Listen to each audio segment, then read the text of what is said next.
ప్రజాపాలన విజయోత్సవాల్లో భాగంగా హైదరాబాద్ మహానగరంలో సీఎం రేవంత్ రెడ్డి ఇవాళ పలు అభివృద్ధి పనులను ప్రారంభించనున్నారు.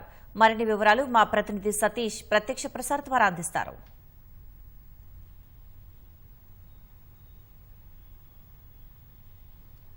నయోమి హైదరాబాద్ రైజింగ్ పేరుతో ఈరోజు ప్రజా విజయోత్సవాల్లో భాగంగా హైదరాబాద్లో చేపట్టినటువంటి పలు అభివృద్ధి కార్యక్రమాలతో పాటు కొత్త పనులకు కూడా ముఖ్యమంత్రి రేవంత్ రెడ్డి శంకుస్థాపన చేయబోతున్నారు. జీహెచ్ఎంసీ హెచ్సిటీలో భాగంగా దాదాపు 5,942 కోట్ల రూపాయలతో వివిధ అభివృద్ధి కార్యక్రమాలు చేపట్టడం జరిగింది. అందులో భాగంగా ప్రధానంగా రహదారుల విస్తరణ కావచ్చు, అదేవిధంగా వరద నీటి సమస్యకు పరిష్కారం చూపించే విధంగా హెచ్సిటీలో భాగంగా పలు అభివృద్ధి కార్యక్రమాలు చేపట్టారు. అందులో భాగంగా ముఖ్యంగా చెప్పుకోవాల్సిన విషయం ఏంటంటే హైదరాబాద్ మహానగరంలో వరద నీరు వల్ల దాదాపుగా చాలా చోట్ల కూడా ట్రాఫిక్ స్తంభిస్తుంది. ఎక్కడికక్కడ వాహనాలు రాకపోకలకు అంతరాయం ఏర్పడేటువంటి పరిస్థితి నెలకొంది.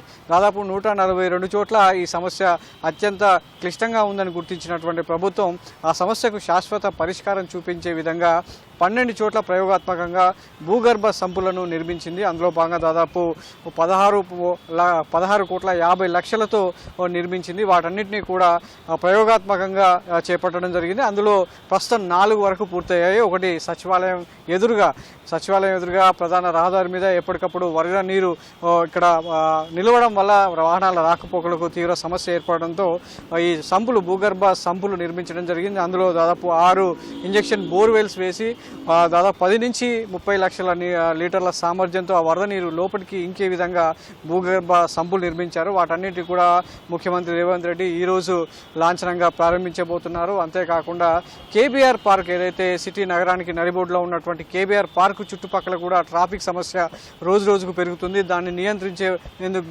భాగంగా హెచ్సిటీలో భాగంగా 6 జంక్షన్లను అభివృద్ధి చేయాలని నిర్ణయించారు. 836 కోట్లతో కేబీఆర్ పార్క్ చుట్టుపక్కల కూడా మొత్తం 7 ఫ్లైఓవర్లు 7 అండర్ పాస్లను నిర్మించబోతున్నారు. దానికి సంబంధించినటువంటి పనులను కూడా ముఖ్యమంత్రి రేవంత్ రెడ్డి ఇక సచివాలయానికి సమీపంలో హెచ్ఎండి గ్రౌండ్లో ఏర్పాటు చేసినటువంటి వేదికగా వర్చువల్ విధానంలో వీటన్నిటి కూడా శంకుస్థాపన చేయబోతున్నారు.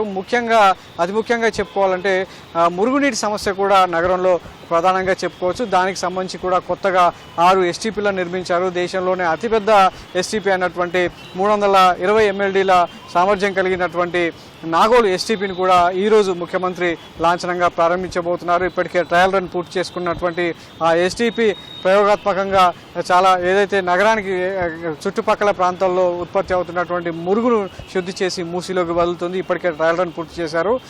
320 MLDల నాగోల్ ఎస్టీపీని కూడా దాంతోపాటు మరో 5 ఎస్టీపీలను కూడా ముఖ్యమంత్రి ఈ సచివాలయం సమీపంలో ఉన్నటువంటి వేదికగా ఆవిష్కరించబోతున్నారు. అదేవిధంగా పలు రహదారి విస్తరణ పనులకు సంబంధించి ఏదైతే పాత బస్తీ నుంచి శంషాబాద్ వెళ్లేటువంటి ప్రధాన మార్గం ఏదైతే ఉందో జూ పార్క్ నుంచి ఆరాంఘర్ వరకు దాదాపు 4 కిలోమీటర్ల మేర ప్రధాన రహదారి మీద 3 ఏళ్ల క్రితం ఫ్లైఓవర్ను ఏర్పాటు చేయడం జరిగింది. ఇది పివి ఎక్స్ప్రెస్ తర్వాత నగరంలో అతి పొడవైన ఫ్లైఓవర్గా చెప్పుకోవచ్చు. దానికి సంబంధించినటువంటి పనులు కూడా పూర్తి కావడంతో ఈరోజు ఆ ఫ్లైఓవర్ను ప్రజలకు అందుబాటులోకి తీసుకురాబోతున్నారు. ఇలా రహదారి విస్తరణకు సంబంధించిందే కాకుండా నాలాలు, అదేవిధంగా వరద నీటి సమస్య కూడా ముంపు నుంచి ఈ నగరంలో ఇబ్బందులు, ట్రాఫిక్ సమస్యలు తలెత్తకుండా చాలా చోట్ల ఇటు సికింద్రాబాద్ కావచ్చు, చార్మినార్ జోన్లో ఉన్నటువంటి పలు ప్రాంతాల్లో నాలాలు, రహదారుల విస్తరణ కూడా ఈరోజు ముఖ్యమంత్రి రేవంత్ రెడ్డి ఆ పనులకు శంకుస్థాపన చేయబోతున్నారు.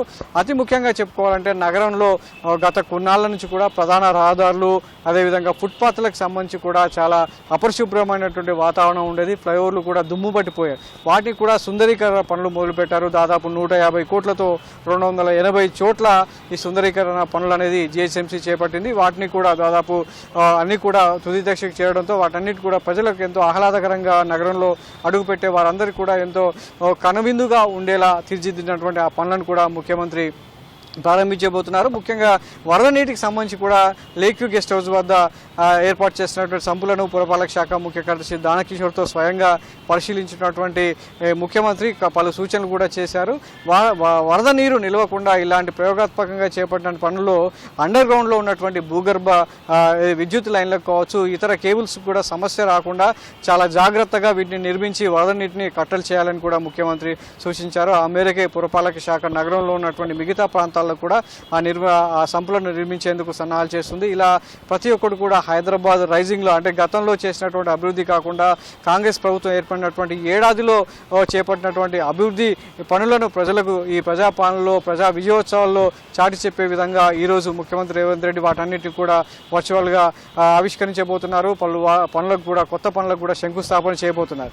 ఇదే విధంగా చాలా వరకు ఇటు హైదరాబాద్ ఇన్ఛార్జి మంత్రి పొన్నం ప్రభాకర్ కావచ్చు, స్థానికంగా ఉన్నటువంటి కార్పొరేటర్లు అందరూ కూడా తమ తమ డివిజన్లో ఎదురవుతున్నటువంటి సమస్యలను కూడా ప్రభుత్వం దృష్టికి తీసుకురావడం జరిగింది. అదేవిధంగా జిహెచ్ఎంసీ వద్ద ఉన్నటువంటి పెండింగ్ పనులను, అదేవిధంగా సుదీర్ఘకాలంగా హైదరాబాద్ నగరంలో వేధిస్తున్నటువంటి సమస్యలన్నిటి కూడా ఈరోజు హైదరాబాద్ రైజింగ్ పేరుతో వాటన్నిటిని ప్రభుత్వం ప్రత్యేకంగా దృష్టి సారించబోతుంది. వాటన్నిటి కూడా ఒక్కొక్కటి ముఖ్యమంత్రి రేవంత్ రెడ్డి ఇవాళ వాటన్నిటి కూడా శంకుస్థాపన చేయబోతున్నారు. ఇప్పటికే పూర్తయినటువంటి పనులన్నిటి కూడా ప్రారంభోత్సవం చేసి ప్రజలకు అందుబాటులోకి తీసుకురాబోతున్నారు.